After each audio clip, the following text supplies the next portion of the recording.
Renowned South African guitarist Billy Monama wants you to learn how to play different South African guitar styles. He's written a book, and breaking this down, in that book he joins me now in studio to tell us more about it. Billy, thank you so much for joining us. This is so interesting. I mean, you penned this book, Introduction to South African Guitar Styles, Volume 1. It took you a while to put it together, a couple of years, but really it's to invoke that African spirit that has influenced the different types of guitar styles. Just take us through this book and what brought you to writing it and penning it down. Yes, thank you for having me in a beautiful studio. You know, this is beautiful. And I think first thing I was conscientized, and I grew up in the showbiz working with older musicians who told me, endless stories, And I grew up playing that sound that today is regarded as a classic sound, the mpaqanga, and also one thing that kept me going is because I was, kind of patriotic about my country, what was happening. So being a student and traveling, it conscientized me that why aren't we having a version like this in South Africa?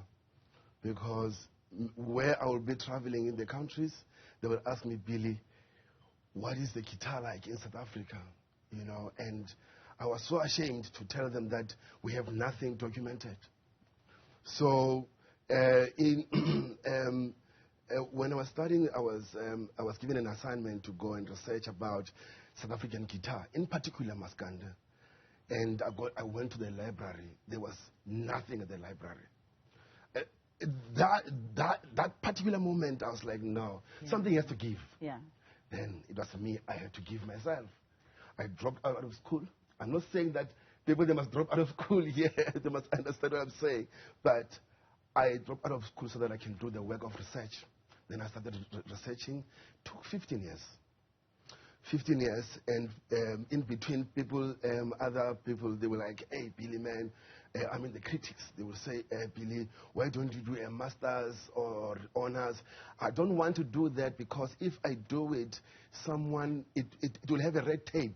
So I want it to be accessible by anyone, someone in vendor, someone in, you know what I'm saying? So that's why I wrote this book without having that highest level of education. But through the process, I've engaged the scholars, professors at universities. This book, for it to be here, it was endorsed by institutions. All the universities, they wrote endorsement letters for me to get their funding. So now,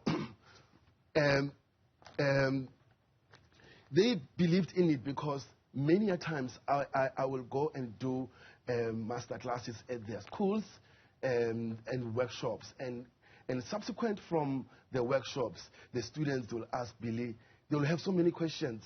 So for me, I got tired of just talking and presenting in 1 hour, and then there's no point of reference. Yes. So today there's a point of reference where they can reference, from. There certainly is, and I think what I found interesting is wanting to know how you selected the different guitarists that you feature in the book. I mean, you've got very interesting people like Ndate Joseph Makwela's the first black electric bassist in South Africa. And then you've also got Ndate James Hlongwane, who recently passed away. And he had a talent of sewing, and he always thought he was going to fall back to sewing as a career. So, I mean, there's a vast array of people that you feature in this book who, like you say, we don't really know of that exist but are not in mainstream. How did you go about selecting them? Yes, so now I need to start to explain that this book is not only about the guitar. Yes. I dive in depth about the historical background. So now I have 8 chapters, and then each and every chapter at the beginning there's a historical background of the style of the music just before we get into the biographies. Yes. And then the historical background is the one that influences the personnel who to write biography on. Yeah. So in Tate, for example, I called him. I had an interview with him. He told me some nice stories, and I wrote everything down. And the family was so much helpful to assist me to confirm, other things and providing the photos. Because to write a book is not like releasing an album, a CD. It's a lot of work. You need to clear the rights of the photos. You need to clear the rights of the music used in here, the right of the text, so that you don't face plagiarism. So now, I had to choose the personnel who were influential. I know people, when they read a book, they're like, Billy, why this and this is not in the book? Yes. I had to be delicate and meticulous about it, that with the narrative that I'm telling, we're talking about black South African guitarist. And it happened that in the time, Joseph Makwela, that you mentioned, he's the pioneer of Mpaqanga. So now, when I was writing a chapter of Mpaqanga, and Rob Ellingham introduced me to the Joseph, I realized that the Mpaqanga, it was it played a social cohesion, during the 1960s.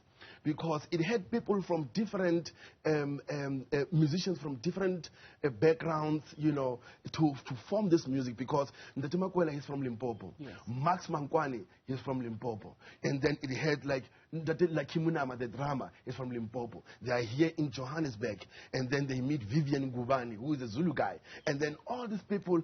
It was like a melting pot of cultural diversity, playing one music. Yeah, most certainly. There's so many interesting aspects of the book, but what I also took from it is that you have a deep sense of preserving heritage. Yes. And you also have a deep sense of young people being taught music, yes, formally in schools. Now, you are self-taught, but like you said, you dropped out, but you were studying political science. Yes. But you had a bigger calling with regards to music and how young people would learn about their Africanness from music. How do you believe that schools need to take on music more seriously? The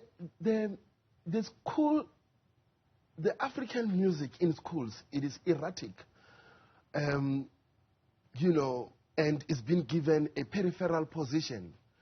By that I mean that the students, the time they're going to meet African music content, that is when they're doing their post-grad. When you are from crèche, they teach you twinkle, twinkle, twinkle, little star. Yeah. Music plays a pivotal role, in the society, because your kids today, for them to speak fluently, is because of the music, because of the songs that they learn. Like I've mentioned, Twinkle, Twinkle, for example. And by then, I mean, like the kids, they come back from school, they speak English. Because the teacher, and then there's a meeting, the teacher calls me, it's like, Billy, we can't cope with your child. We don't know how to speak to him because he speaks African language. So then they've already converted him. But now, with the music, they learn how to speak. With the lyric, they will learn how to speak African language. So music, it was a weapon and an instrument to the emancipation of this country. That is why how Miriam Makeba, people who went exile, Abo Hugh, they left in the 1960s. They left to spread the voice of what was the injustices that were happening. And that heritage, we need to preserve it. Because if we don't, those people from outside the country, they will come and do it.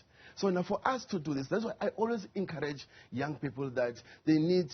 I'm not saying that what young people are doing today, it is irrelevant. We're just saying that they need to be focused and write music that is going to conscientize the people. Lastly, Billy, I think what I also find fascinating is that you used other mediums as well to tie in with this book. People can go into SoundCloud to listen to certain sounds. Just take me through the thinking behind merging that medium with the book. Yes, so now this book I made it that available for general consumption.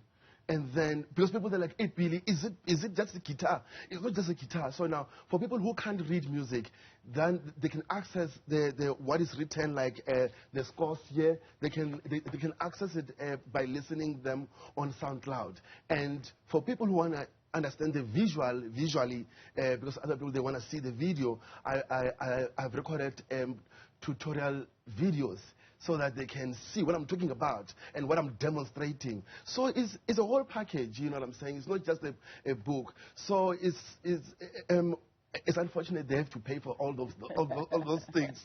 The book is available in stores, you know, and people, they're like, Billy, it's expensive. Hey, man, if you can afford to buy a bottle of whiskey, you can buy this book. You certainly can get this book. Billy, thank you so much for your time. And thank you so much for taking, you know, the strides and making sure that we tie in our heritage with our music and knowing so that our children are able to know where they're going. Thank you for this. It's been absolutely wonderful. Thank you so much for having me.